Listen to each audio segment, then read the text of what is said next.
Welcome to Saturday versus Sunday. I'm John Barban. With me is Geoff Dover, and let's talk football.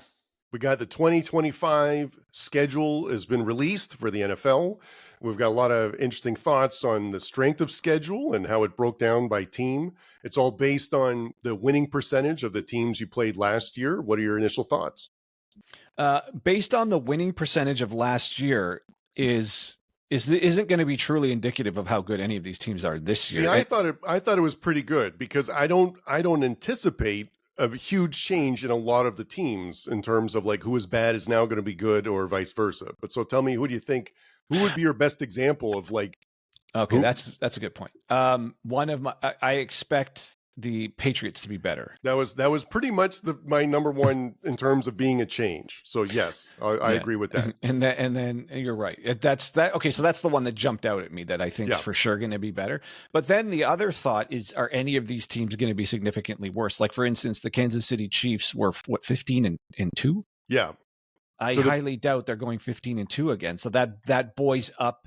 At least the way you calculate this, right? No, that would you're right. buoy up the strength of schedule, where realistically, a great season for the Chiefs this year might even be 12-5. Yeah, but it's 3 games different. 3 games different. So that buoys up the schedule. Are the Commanders really going to win 12 again? Maybe not. But Carolina maybe win more than 5. I think Carolina will be better 7? This year. I think the Vikings with JJ. It's just you're not going 14 wins with McCarthy. Nope. Right. So that, again, these are all teams couple wins. Are couple games either way. Right. Right. I'd imagine the Cowboys got to be something better than what they were last year. Maybe. I don't know.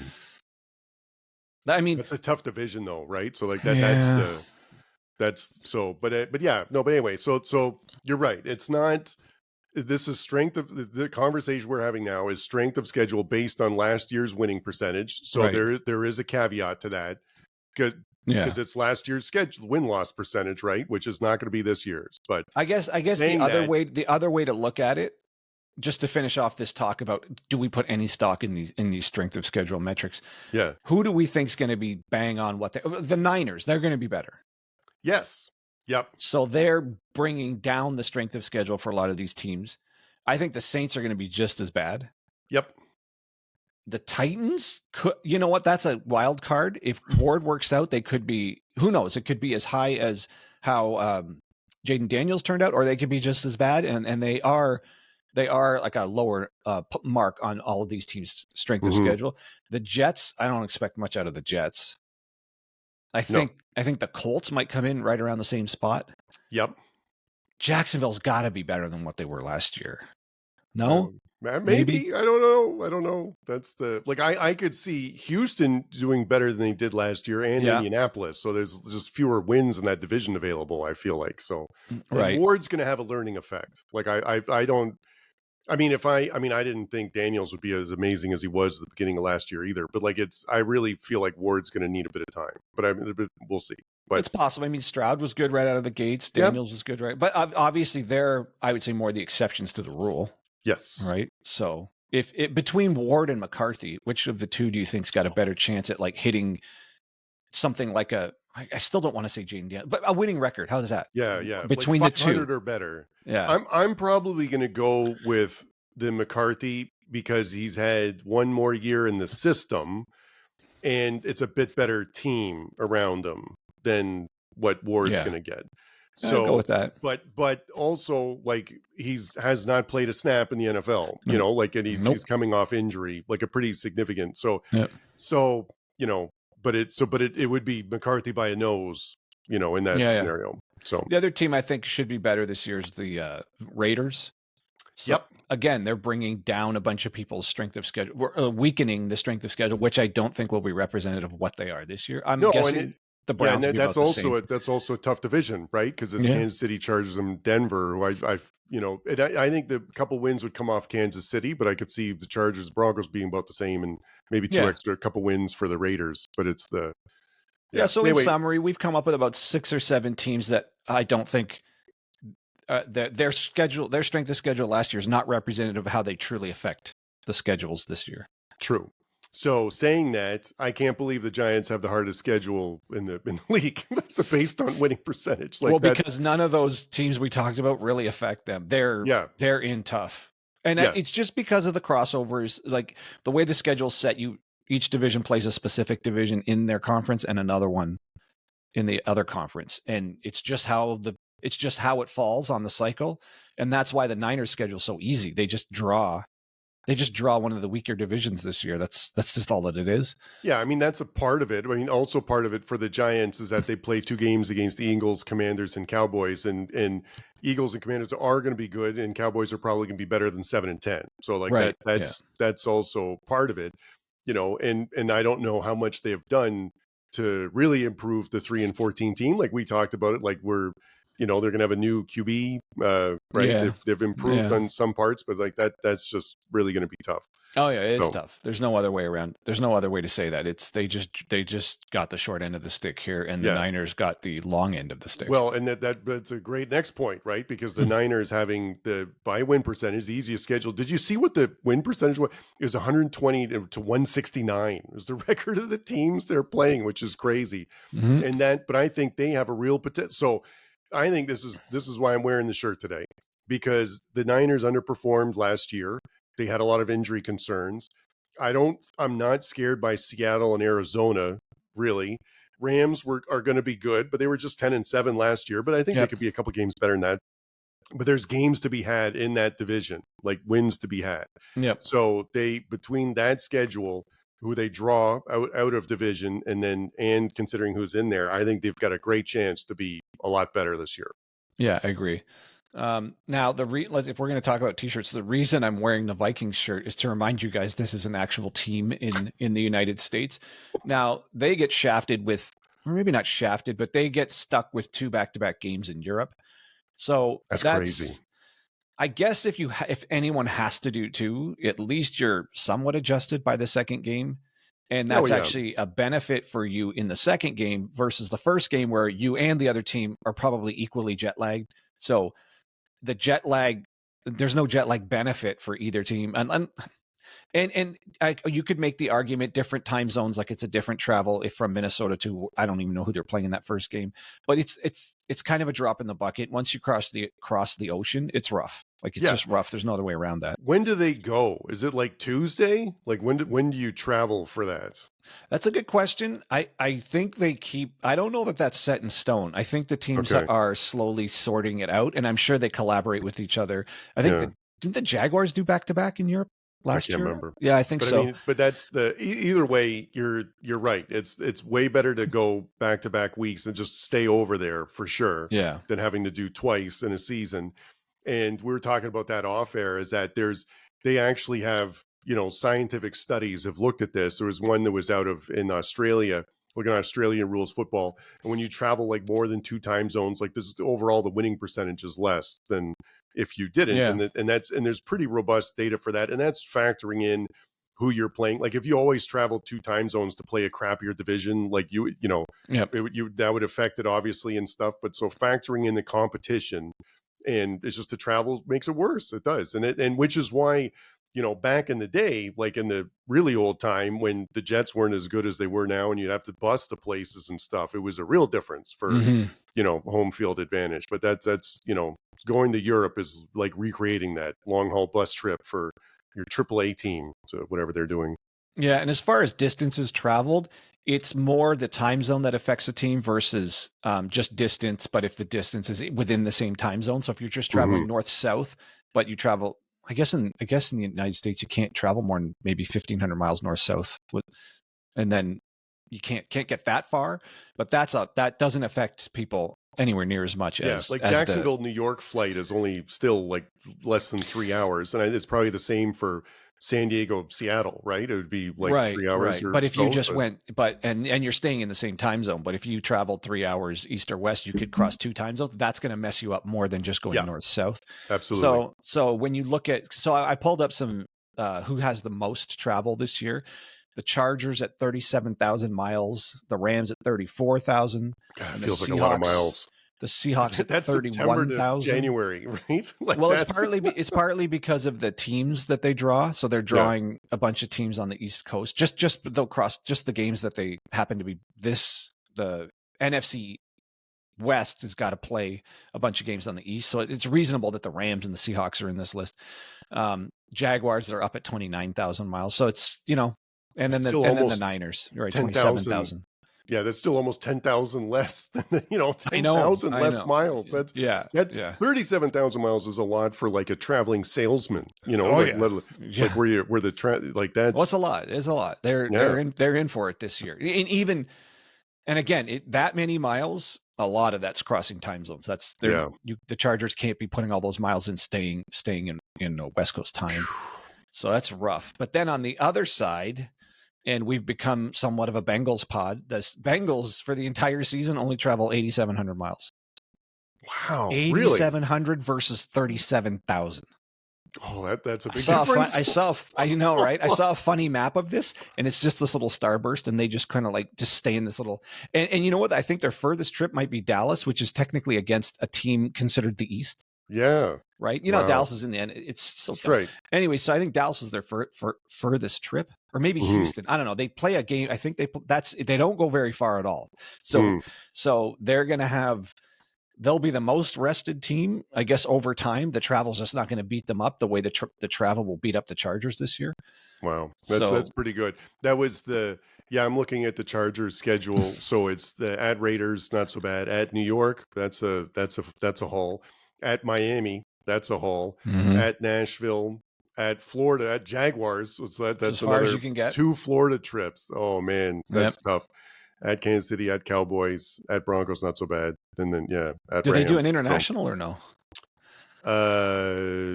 Can't tell now. I can look it up. Give me a sec. They probably do if there is the. We're talking about the Chargers. Yeah, they Sao Paulo, Brazil. Oh yeah, man. So that's the first game of the week. You know what? Okay, so do we want to shift gears to these international games? Sure. I hate these things. It's last year that game in Brazil sucked. Oh, I remember Packers, that. We Eagles. talked about that. Well, it just the atmosphere. I just kept thinking, do these people even know what they're looking at?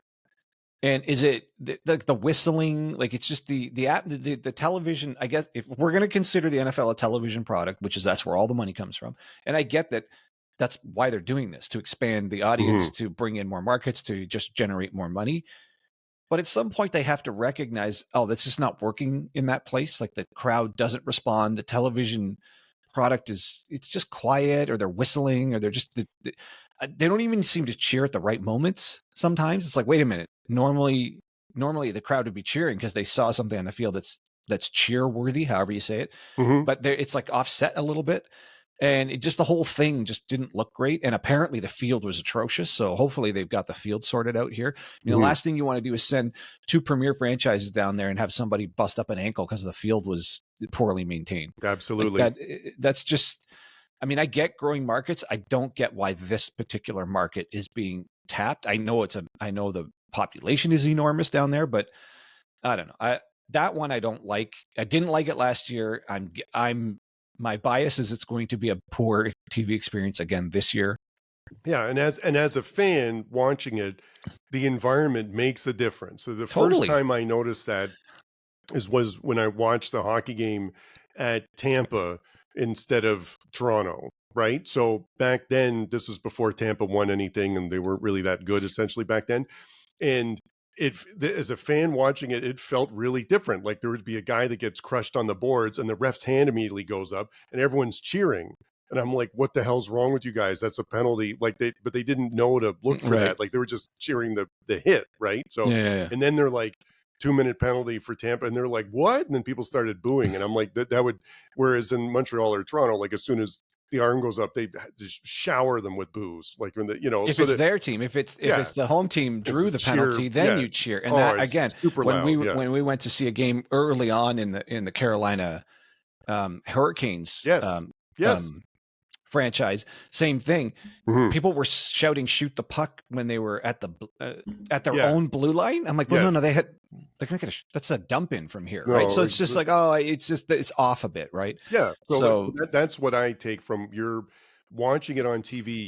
You can really tell that when it's in Brazil because it's the fan interaction is different. And so the last thing I'll say about it is that I said this last year too, with that Eagles game, is like I'd be super excited to see a Chiefs Chargers game in LA or in Kansas City, because that's a big game and it's a division game, and it's a division game, right?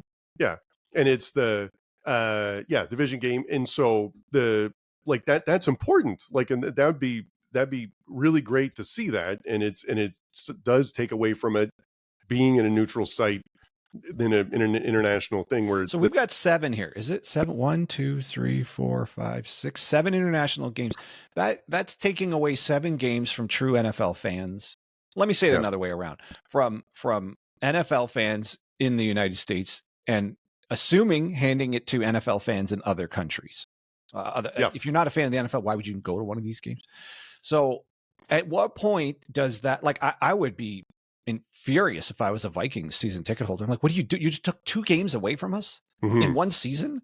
Like, that should never, ever happen. It should take 32, it should take, 16 years to get, once a year, and then it's not us anymore. It's not us anymore. Like, don't do that, right? Yeah. So, or whatever, however many years it takes. But now they just keep taking games away from domestic fans, let's say. I wonder at what point there's a pushback where the NFL realize, oh, we're getting caught with our hand in the cookie jar a bit too much here. Like, to me, this can't get to the point where it's 12, 13, 14, 15 games international. Somewhere along the line, they're going to be taking for granted their local audience, I think. Yeah, and I think that I'm trying to come up with a counter argument, and I can't really. The only thing I could think of is it reminded me of the game that was in Dublin with Northwestern in college football. And I remember Wilbon, because pardon the interruption, he's a big Northwestern person. He's on the board, I believe. And they were pushing for that game just because all the alumni wanted to go to Ireland. Like, it's an excuse to go to, like, that's a pretty cool trip, like, to go that, you know what I mean? So, but I don't know if, like, Chargers fans are thinking, like, oh, this is our chance to go to Brazil. Like, you're talking about somebody who's worth a lot of money, who can travel at will. Exactly. The average person has to save up for any NFL game, let alone travel to Europe to see their home team that they drive to. Yeah, absolutely. So Northwestern and Northwestern specifically, so is a pretty successful, but like Northwestern boosters wanting to go to Europe for a weekend, sure, right? Sure, like that, they can do that. Yeah, but not, like you said, the average Chargers fan is not. I don't know how many of them are going like, oh, now's our chance to go to Sao Paulo. Now's our chance to dump $7,000 to watch the Chargers in Europe, like whatever it is. No, South America.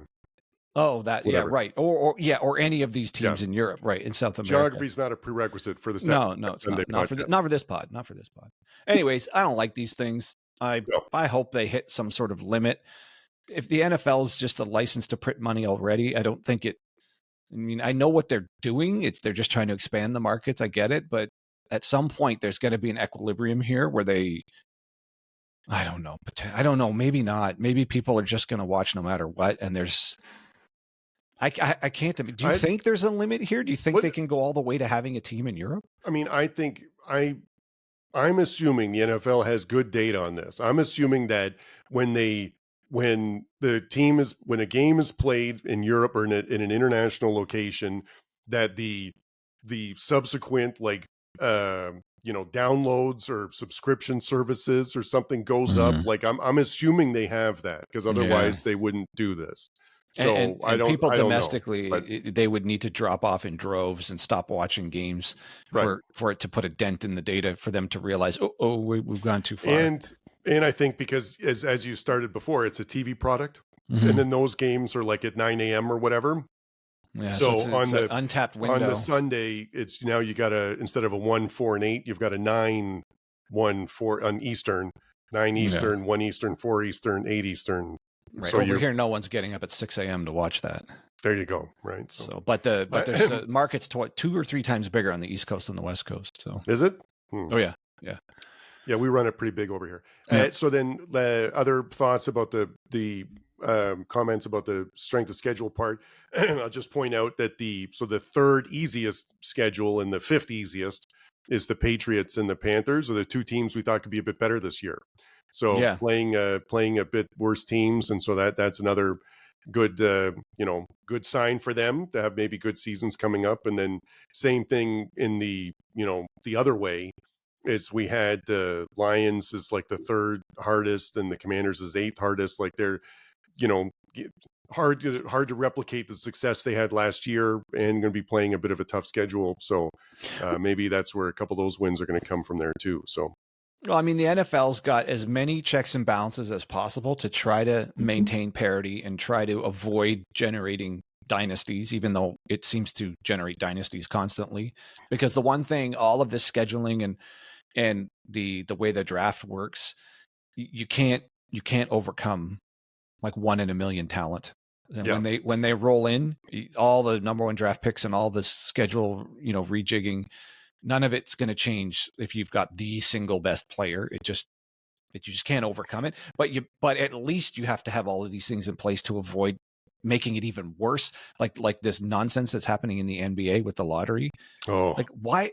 When are they going to get that sorted out and just make it? I don't want to make this an NBA show, but that is so dumb. The worst teams should just they should just do what the NFL does. I mean, well, the reason why they don't do that is because in the last couple of games of the season, when you only have 10 wins and the team you're playing also has 10 wins and they both have 60 losses, it's really important to lose that game now because you want to finish behind that team. So they're actively losing those games. So they had to make it some sort of lottery, because otherwise there'd be that product that you're putting on the floor at those games is terrible, right? So yeah, but it's terrible. The bottom 10 teams in every league's garbage anyways. To get them enough number one picks that they finally ascend out of the basement is I think more important than trying to prevent them from tanking a few games in a meaningless season anyways. I was surprised at how many NBA teams had a shot at the number one pick, and the favorite was like 14%, and then Dallas got it at like 1.7%. So I'm like, that is really spread out. Like, it's not. I would have thought it'd be like between four teams, and so it'd be like 60%, 30 and 10, or so. I don't know. Between the two leagues, I'd say the NFL is doing everything right, and the NBA is doing everything wrong. Other than the international travel thing, but yeah. Other than the international travel, maybe the concussion protocol. But I digress. We don't need to speak about that. But it's okay. Any more thoughts about the schedule part in terms of? Well, I mean, just the fact that it's a release show now, like it's. I mean, Jesus Christ, really. I mean, we're talking about it here. It's again, the off season sucks so bad. There's just nothing to talk about. So that is something we both agree on. We're just killing time before August. Yeah, so I guess it's something. I mean, it's just and they drip it in like little bits. Like the draft comes out and it takes 3 days, and now you get to talk about this, and they were dripping in a little bit of this like before the official release. But yeah, I mean, this dropping this now or later doesn't matter. I mean, well, for us it matters because we're going to do a couple of doubleheader road trips this year. Saturday versus Sunday, going on the road, baby. Yeah, baby. So we're going to be doing a few trips. So I had to map these out. Not as simple as you'd think. I'm mapping out cities or locations close enough where we can hit a college game on Saturday and a pro game on Sunday in the same like tight little window there. So, but obviously not a lot of colleges are in major cities. They're somewhere adjacent or at least somewhat of a drive. So for example, we're going to try to do a Bears and Notre Dame game, which is about a maybe 2-hour drive, not quite. But we had a couple options in there. There was we had, what was the other good one? There was a Georgia, Bama, and a Falcons. And a Falcons game. Was in there. That one sounded pretty good. A couple in Dallas, an SMU game, and a Cowboys potentially. Yep. So a little bit further drive, we might go to Austin, Texas, and then to Houston. Yep. So Arizona State and the Cardinals. We're doing that one for sure. So there's a few that are closer. Anyone listening, if you have any suggestions, what do you think would be the ideal college NFL, game weekend? Go ahead to drop it in the comment. We'd love to hear your thoughts. Mm-hmm. We're going to who knows? Maybe we'll pick it, and that'll be where we go. And then a couple of NFL weekends that would work out really nicely are the Commanders and Ravens on a Monday, on a Sunday and a Monday night. They're very close together, and we might toss in a Maryland game there too. Yep. So, anyways, I don't really have anything else to say about the schedule. You could dissect it as much as you want, but it's all just speculation, and that's why we opened with, we don't really know what the strength of any of these schedules truly are, because these teams from last year to this year, so many change. Like, could you really consider, for example, the Seahawks or the Raiders? I would not call that the same team this year as to what they were last year. They're so wildly different. And same with the Patriots. I mean, these are different teams. Yeah, no, you're right about that. And it's, and the only other thing I would say is that typically I've always thought the NFL did a good job of scheduling. Like, the good teams have harder schedules, which is good. So if you look at the top 9 hardest schedules, it's like Lions, Eagles, Cowboys, Packers, Vikings, Commanders, Ravens. I'll even throw in the Steelers and Chiefs there, really the top 11. So like that makes sense. So that's why it's weird to have the top 2 hardest schedules, the Giants and the Bears, which is 2 teams that are going to be struggling this year, playing the highest winning percentage team. So but again, that's because of the standard, the cyclical nature of who they cross over with. If you just land on a tough division that year, because there's only 3 or 4 games that they choose to weaken the strength of schedule or strengthen it for where you finished the year before. Mm-hmm. And the rest of them are predetermined. You're obviously just playing your division. So if your division gets tougher, you're stuck. That and that's Chicago. We didn't talk about it much, but it's like 2 games against Detroit, Minnesota, and Green Bay is going to be really tough. So, well, we don't know. That's the other thing. Minnesota, is not going to be a 14-win team this year. Yeah, you're right about that. You're right. We said, and Detroit's not going to have 15 wins like it did before either. So, right.